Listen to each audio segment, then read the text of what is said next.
This is part of the reason why I'm a terrible booking for this. I have no idea what's been said since the food appeared. Somebody threw a bread roll at me when I was doing a comedy gig. Disrespect. It was absolute disrespect. Yeah. Nish, you are a dumpling aficionado? I'm an absolute dump master. An absolute dump master.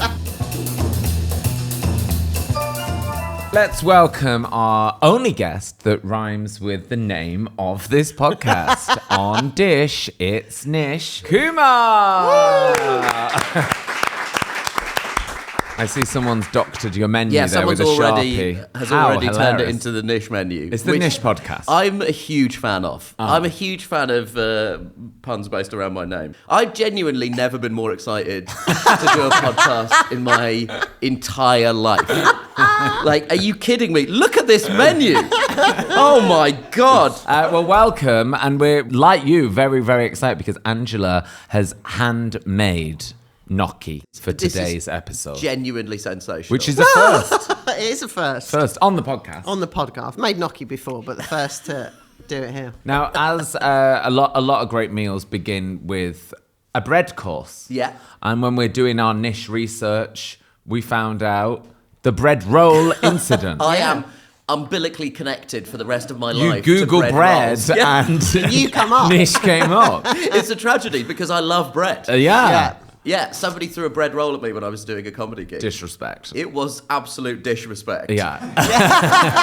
It really was an act of wanton disrespect. Yeah. And it's so now occasionally I did then. I don't think I've ever talked about this before, but so it happened and it was in the news, and then the week later, maybe 2 weeks later, I was doing the best man speech at my friend Tom Neenan's wedding, who is a great comedian, and like I've known him. We went to university together, and he was the head writer on the MASH report. I've worked with him for years and years and years, and I was best man at his wedding, and the comedian Ahir Shah threw his bread roll at me. Oh, God. But unfortunately, Ahir Shah is not particularly one of our more physically capable Oh, specimens. God. He didn't hit the bride. No, he missed and hit James Acaster in the face. I feel it was fitting. Yeah. He tried to bread roll me during my speech, missed and hit Acaster square in the face. Oh, I can imagine the Acaster response. Oh, my God. He was furious. Furious. Brilliant. Absolutely Love it. furious. If you were to throw, not that you ever would, Angela, What's that? As a chef, what do you think, which bread roll do you reckon I'd have the sort of best sort of Because I have to aerodynamic say, throw? This one, it was a sort of like crusty loaf thing. Yeah. It was not aerodynamic. No. And also, again, a lot of the people at that gig are sort of not necessarily God's gift to sport. A brioche is probably like the friendliest. That's the most jovial. 'Cause it's Yeah, soft. yeah. Because I reckon it's light. But it's quite airy, isn't quite it? Yeah. airy, and I reckon it's more of a like, boop. It's sort of Yeah, it's like, I feel like it would be like a paper plane, like it would catch Yeah. the breeze. Yeah. It would only happen if I was being bread rolled by the character Amelie from the film Amelie. It's so what I Amelie really would throw. Maybe you'd go more like... Now, I think Full the one ciabatta. you need is, like you get a baguette like that, Yeah. like the French stick. You get these mini ones. And Right. they'd have a little point. See, this is my viciousness coming out here. You see. That would be like a little paper Like a dart. aeroplane, wouldn't it? Yeah, Like a right. dart, exactly. You could frisbee a naan at some point. Yes. Oh, I yes. think if you really whipped a naan, you could get it at some point. Yeah, God. shot put a crumpet. It's a whole new Olympic sport, I feel. I think this should be introduced. We should have the Food Olympics now. That would be I'd brilliant. like just to do an hour of this. And then just wrap it up. That's it. Talk to us about Hold the Front Page that you just did with Josh, which was just so good. We were watching some this morning. And It was very funny. really a really fun show to do. Yeah. So Josh Widdicombe and I went and worked for 6 local newspapers. And Yeah. worked for is a real Yeah, it's stretch. loose. Attempted to... All around the country. Yeah, all around the country. And Josh is actually a qualified journalist. Like, when I first met Josh, he was actually working on the sports desk at The Guardian, and he had done the proper qualification But it turned out he'd not paid attention to any of it. Yeah. And I said to him, "Oh, so you must know how to do shorthand?" And he said, "Oh no, the lecture was at 9 a.m. on a Wednesday, so I just just didn't go. never went." Yeah. that. But yeah, so we worked for loads of local newspapers, and it was really great fun. It's like a really interesting way to get a view on lots of, because I'm a stand-up comedian, you travel around the country a lot of the time and you only see it through a particular prism, but when you get to go and work at local newspapers, you get to meet people. It's an interesting way to like interact with a part of the country, and also the people who work at those newspapers are amazing. Like the journalists of the papers are really great, and it was supposed to be a kind of celebration of local news, and the best way to celebrate somebody doing their job well is by sort of dispatching two idiots to do it, to show actually it's very, very difficult. It's really hard. I love a local news story, though. Yeah. Like, I really love... And I guess, like, the one show sort of, like... feels like it has those sort of, like, random stories. Like, let's meet this lady who's got great eyebrows. The one show turn... Like, and you know exactly what I'm talking about. The tonal shift on the one show. Like that, I've seen it up close, and it's like watching Van Gogh paint. Like, the way that they can go from a story about somebody who had a botched blood transfusion to a cat that looks like Bob Holness. It's like, it is unbelievable. You get whiplash from watching it. And it is also responsible for my two favourite pieces of television of all time. One is Mel Brooks commenting on how weird the show is. And the other is the Cookie Monster wearing a poppy. Which, also, there's something about the fact that the other guest on the show is Chris Tarrant. I don't know why that makes it funnier, but it makes it so much funnier. But I think the Cookie Monster wearing a poppy is like, if you wanted to explain to somebody this is what the one show is, it's the Cookie Monster paying respect to the people who died in World War I and World War II. We're going to eat in a second. And as mentioned, we do have gnocchi prepared by the one and only Angela Harnett. Nish, if we were coming round to your house for tea, talk us through what would happen. Who's cooking in your house? Oh, if you were coming... Angela? She's a comedian as well, isn't She's she? a comedian as well, yeah. We actually went to Murano for her 30th birthday. Oh! We did, yeah. It was so. This is a real... Let me tell you, she is furious. She is absolutely furious about what's happening right now. We'll send her home with some. Let's send her some home. Yeah. Please, I mean, she would love that. Yeah, and then definitely eat it on the way home. Yeah. And don't tell her, and then she can listen to the podcast. I'm like, come on. But yeah, I'm very excited about this. I love gnocchi. Do you remember when you first had it? I remember first having it, and like, I don't know why, when it blowing my sister's brains, like, it's pasta, potato, what is it? I actually remember where I was. This tells you, I was doing a gig at like Cambridge University have these like really like amazingly fancy summer balls. Right.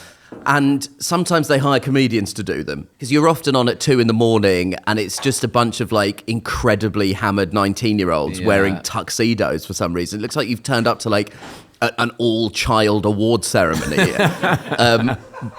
And so they asked me to do one, and it was probably like in about 2010, and the pay wasn't great. But my friend said, "I've been to one of these before. We should definitely go because you should see these things. Like, it's insane." Yeah, I've DJ'd at some and then mad. What is that experience like? Because no one's listening. Yeah, everyone's paralytic. Like, people are being sick. Yeah, it's weird to know that I've potentially been heckled by someone who will be Prime Minister one day. That's true. That's a really like weird feeling. But there was a gnocchi station. That was the first time I had ever eaten it in my life. Not pasta, gnocchi. Yeah, I also I'm not like I grew up pretty comfortably middle class, and when I walked in there, I felt like Billy Joel in the Uptown Girl video. Like, it was really like, you walk in, you see a bunch of people in their tuxedos, and you're like, ooh. But I do remember it being. And how was it? I mean, delicious. Lot to live up to, Ange. The gnocchi stand at Cambridge Uni. The pressure now. The pressure is on. I got a slight suspicion this is going to be better. A slight suspicion. It is pasta, but made of potato. No, it's not pasta. It's It's, just potato. Yeah, it has falls flour under in the it. pasta bracket. But it's like a pasta course. Yeah. It's a substitute, like risotto is. That's it. So you can have risotto instead of pasta. You can have gnocchi instead of pasta. Okay. But it's not actually pasta. How does one make it? And bear in mind, you're talking to somebody who literally, I mean, you said what happens if you come around my house for tea. What happens is I whip out Deliveroo and start Wow. taking straw polls of who wants what. How is it constructed? happen? So you boil your potatoes in the skin, boil them till they're really soft, and then peel them, and then mash them through what you call a ricer or a moulis. So it comes out like this sort of string, if you like. Like the Play-Doh machine. I don't know what the Play-Doh machine You know, like you is. put Yeah, Play-Doh like in and you Play-Doh push it, through, you make yeah, hair there's for Play-Doh. Oh yeah, like that. Yeah. Very much like that. That's fantastic, because that's a dynamic. Yeah, Like, I might not be a chef, but I'm a broadcaster, and what we've just seen there, that is a dynamic. That is a double act, That's if I've how it ever works. seen one. We can make it work. You with that. push the potato through the Play-Doh machine. Play-Doh. Made the Comes Play-Doh out hair. blue and orange and pink. So once you made the Play-Doh hair, Then once you made your potato, yeah. then you mix it with parmesan, eggs and flour. Blend it all together so it forms a dough. And then you roll it into these lovely little gnocchi that look like this. Oh my God. Which Would look, you ever serve that as just like, because once it's the big ball, I wonder what would happen if you just baked the whole thing and Yeah. sliced it. Wow. Yeah, So no, that- you're on your own with that one, Nick. Like, I've imagine, no like, idea next where level your sort of brain is gnocchi coming toast. This is from. part of the reason why I'm a terrible booking for this. I have no idea what's been said since the food appeared. Since I got sight of some food, everything else blacked out, like, Blacked out, it's done. And what you use this little thing, which I thought was initially a doorstop. So that is what it's like a little gnocchi. It forms the shape of the gnocchi. The whole point of it is that you form these little holes and the sauce goes in there. So you roll it like that and crush it in a slightly, just to give that little hole. Oh, and then the Yeah, sauce the rests sauce in sits it. in it. Wow. You see. Oh, I love that. You pretend to know nothing, but you do know stuff. A little cup Yeah. for the sauce.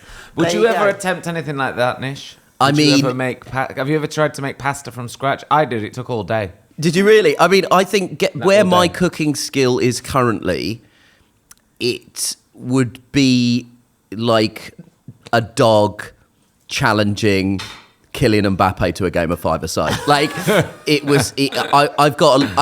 I've got so many steps between where I am and Gnocchi. yeah, and homemade. Play-Doh gnocchi factory. Yeah. Angela, the gnocchi is here. Wow. So what is this? It's gnocchi. Gnocchi with red pepper, spicy chili red pepper pesto. Oh man, Oh my God, wow. that Okay. is delicious. Oh, it's really melty in the mouth. It is, see, light. Angela, Not too much flour, you see, that's the key. Not overworked. how, like, when you're making pasta, Ange, Yeah. on the scale of, like, favourite to least favourite, where does gnocchi come? Like, how much of a faff is it? Oh, making it. I think it's as easy as pasta. I think it's easier, actually. I think even the word easy being bandied around with making pasta, It's wrong. we have to say there's a skill level, there's a skill gap at the table, Andrew. I have tried. I did try once, and But how did it come tried out? Well, I did it with my friend Anna, and Anna's a really good cook, and she loves cooking, and she's got all the kitchen stuff, and she's patient, and she's always cooking something. Yeah. I was like, got bored halfway through. And then got sort of drunk. So it wasn't like a great experience, and I've never made it since. But we did put like the strings up in the kitchen and hang the spaghetti Oh, off wow. the string and all Right, that. yeah, But yeah. now I'm at a better place. I feel like maybe this is quite fun to do, make some gnocchi of an Yeah. afternoon. Of an afternoon. If not, yeah. you can just go to Waitrose and buy it. Absolutely delicious. Really good. How did you do that? Because that sauce is like, it's not runny, is it? It's sort of No. like chunky bits of pepper. Tomato and peppers in there, and then a chili pesto. Instead of making it with basil, you'd have put nuts in there, parmesan, and loads of chili and red peppers as well. Wow, that is That is so absolutely delicious. great. I feel like I should never eat again. Oh gosh, too much. No, that was good. Like It's that so melts light. like Yeah, it's- yeah. potato and cheese melting Yeah. in your mouth with a little bit of chili. That's why cheese and potato. You can't beat that. Absolutely perfect. And for me, a little kick of chili as well. Little Always kick welcome. of chili, always welcome. We always Perfect like a little combination. kick of chili. I love a little bit of kick of chili. There we go. Do you think your chili intolerance rises and rises and rises? Or tolerance, sorry. Like, do you think I you think- get like stronger and stronger? I and think moving at up this the point my leads? mouth and stomach are lead lined. Yeah. But like, It's just- I think I might have like my partner is always saying like, do you think you might have killed most of your taste buds? Like for somebody like again who's like, it doesn't cook a lot and who doesn't have an extensively stocked kitchen, I've basically got like the hot sauce range. Yeah. Is astonishing. So Yeah. every hot sauce Oh my around. god, yeah. I've got every hot So sauce. is it no around. cooking at all at home? Is it honestly just takeaways? No, we got better during the pandemic. Because the takeaways were closed. Because the takeaways were closed. Yeah. But yeah, I mean, it is a source of shame for me. Like, just because, like, you know, like I come from a family that really like prizes I bet. home cooking. It's Yeah. a big part, and we're a food family. Like my grandfather ran curry houses in Leicester in the 70s and 80s, and like. You know, my grandmother's an incredible cook. My mum's an incredible cook, and so it is like a source of, and it is me specifically that just it's you. missed. Yeah. Like, Yeah. no, because my brother is a really brilliant cook, and, Yeah. and also my brother cooks Indian food well as well. Brilliant. So I think I really need to go on a course or something. Yeah. Well, go and- or just go see your your mum. family. Yeah. Where Maybe can I work do with this them. course? But it's really difficult because, like, if you ask my grandmother how much of anything you put in anything, she just goes enough. Yeah. Like it's, you know, when somebody's doing something, it's completely instinctive, and she knows when something's not enough or too much. And my girlfriend's brother is also a really Yeah. good cook, and she always says that there's a thing where he was basically like, oh, you've got a lack of acid in this, so you just need to squeeze a lemon in it. And she Yeah. was like, how do you know that? How do you know that? What are you, Breaking Bad? Like, what is this? But in Italy, they call it all'occhio. What You know, does that they mean? do everything by the eye. Ah, See, my right, grandmother okay. never weighed anything, and it was just she would look at it, and that just was know. it. And just Wow. know that was enough flour, that was enough egg, that was You're enough. like that though, because when we've asked things before, I think you think I'm taking the piss when I'm saying like, how did you make that dressing? And she's like, and I'm like, no, seriously, how did you do it? And she's like, you just do it. So you never worked in any of the restaurants when you were a kid? You weren't fond No, of I was too young. My granddad ran 2 Indian restaurants, and then his last job before he retired in like the early 90s was he actually ran a proper greasy spoon. Brilliant. Which I see as like a real victory for the integration of an immigrant community. If you could go Yeah. from like running curry houses to running a greasy spoon in Leicester, and that was probably in the kind of early 90s when Yeah. I was about 7 or 8, and I remember going to the CAF. We used to call it the CAF, and I really didn't know that was like that meant cafe. I just thought, you know, when you're that age, you hear a word and you go, well, that's a CAF. That's a CAF. But yeah, it was then he stopped working. But before then, like all my first birthdays were in sort of Indian restaurants. Brilliant. That my granddad was running. But yeah, it's my grandmother is the real it was the serious cook. Right, Yeah. she's the... Yeah. And is there any like fantastic grandma recipes that have stayed in the family? Obviously, ones you've ignored. But like, is there anything that your family like still make, and it's like grannies, whatever? The thing that everybody's trying to nail is, so we're from Kerala in India, and there's like fish in Kerala is like a massive thing. There's a lot of coastal cities, and fish cooking is a big thing. And there's like a Kerala fish curry that my grandmother makes it's very heavily spiced, but lots of coconut milk, and as a lot of the cooking in that part of India is. And it's just nobody has ever successfully managed to get it the way that she gets it. And because when you try and get her to explain it, she's like, you've not put enough stuff in, or you put too much stuff in. And everyone's like, amounts, grams, kilograms. What does this mean? And she's like, you know, it is that, it's by the eye. Like, it's she's like, instinct. she can literally look at it and go, you've put too much of something in there. And but that fish curry is unbelievable. And she made it once when we were at my uncle lives in Australia, and we were in Australia, and she got some like fresh fish from the Sydney fish market and made that fish curry. And you sort of realise that at this point she's not quite been working with the same quality of ingredients. And that fish curry, I have a distinct memory of me and my uncle like literally with bread, just white bread, like wiping the pan Nice. because it was so delicious. So good. Yeah. That could be the next show. So like you and Josh, you and Josh trying to remake your grand's This is the Caroline thing, like, curry. because my parents are constantly suggesting television show ideas to me, Sorry, which you've is heard always that very one. helpful. Should No, we no. go with you and your grand. No, but It'd be a great cooking it's show. a devastating indictment of me as a person because they're always like, is there a TV show where you could learn how to drive and learn how to cook? And what you realise is, what they're suggesting is there an infrastructure by which you could become a functioning adult? Is there any a string of televisual systems? They've given up saying, could you change? Yeah. And they've now jumped to, is it possible for a television company to pay you to eventually scrape the bare minimum of what people expect from a, let's not beat around the bush, 37-year-old adult? Now, gnocchi, fair to say, is a dumpling. It is, yeah, you're right. And Nish, you are a dumpling aficionado? I'm an absolute dump master. An absolute dump master. Now, there's a lot of dumplings around the world. A lot of we have dumplings. a map here, Wow. which I love that someone's made a dumpling map. Yeah. Any of these that you have tried that you're like, yeah, I love a fufu? I am a big fan of xiaolong bao, which is the soup dumplings. And because when you kind of bite into them, the first time you have them, it is a risk for burning your mouth because this kind of hot jet of water shoots out of it. So you have to eat it quite carefully. I like the char siu bao, like the with the pork. Yeah. It's cloud. It's and very there's always like a delicious. bit of paper stuck to it. Yeah. Paper. I do like fufu. I love momos. That's like a sort of Himalayan. Yeah. Obviously, I love a samosa. Love Absolutely a love samosa. them. Love them. And love a pierogi. I do, Absolutely actually. love a pierogi. Where's the Eastern pierogi? European, really, really delicious. Like I've had dinner in Poland, and they just bring out big plates of it. It's delicious. I remember the first time I had ravioli. This is why you should always have friends from different cultures. Yeah. Because I was about 4 years old, and I went to my school friend's house. And I had only eaten Indian food and fish fingers, Yeah. and pizza. That, as far as I knew, those were the predominant it. foodstuffs. Yeah, and my mum said, "What did you have for lunch?" And I said, his mum gave us, I think they were hot tea bags. My mum was like, "What are you talking about?" And I was like, "Yeah, no, they were hot tea bags."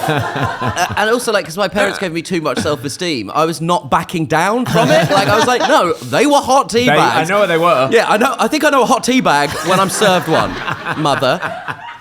And then Think about it, it probably did look like eventually my mum worked out. My mum was like, "It's not the worst description." And she was like, "Didn't it taste bad?" And I was like, "No, it was very delicious." Really good. Nish, before we say goodbye, we have an end of a show question for you. You can open it and read great. it to yourself. End of show. Nish, for a Waitrose goodie bag, all you have to do is answer this question. You are friends with Ed Gamble. You are friends with James Acaster. Are you secretly annoyed at how successful Off Menu is? And also, underneath it says, because we are. Give us time. We're coming for those two. No, I'm thrilled. I'm thrilled that it occupies the two of them because I worry what they would do with too much free time. The only thing that I'm furious about, and I have expressed this to both of them, is that they're doing the Royal Albert Hall live. And for some reason, I would be happy with them doing the O2. But for some reason, the Royal Albert Hall, where the Jimi prestige. Hendrix and Bob Dylan performed, Yeah. the idea of those two clowns asking people if they want to eat poppadoms or bread on the stage at the Royal Albert Hall has pushed me over the edge. Like people watching that in like a royal balcony. Yeah. Is funny. Yeah. In a box. There's people going to be sat in a royal balcony. The last time I went to the Royal Albert Hall, I saw Ravi Shankar perform. Like, do you know what I mean? Like, these are like icons, legends Yeah, of of music who course. have moved music forward and done things that challenge our perceptions of what art can and can't be. And now James Acaster is going to be there going, "I'm a genie, do you like sandwiches?" So should we all go, yeah? Yeah, we should go. I got my ticket. Yeah, we're going. Well, congratulations, you win the goodie bag. Yeah, we've got it. You win the goodie bag. Hooray! Here we go. Oh, it's a heavy one Oh my today. god, Heavy. it's a really heavy goodie Really bag. heavy one. Goodness me. Oh my god. Nish, thank you so much for coming round. That was Yeah. brilliant. There's the heavy thud was a glass bottle full of alcohol. Fantastic. There it was. Nish Kumar, everybody. Yay! Thanks very much.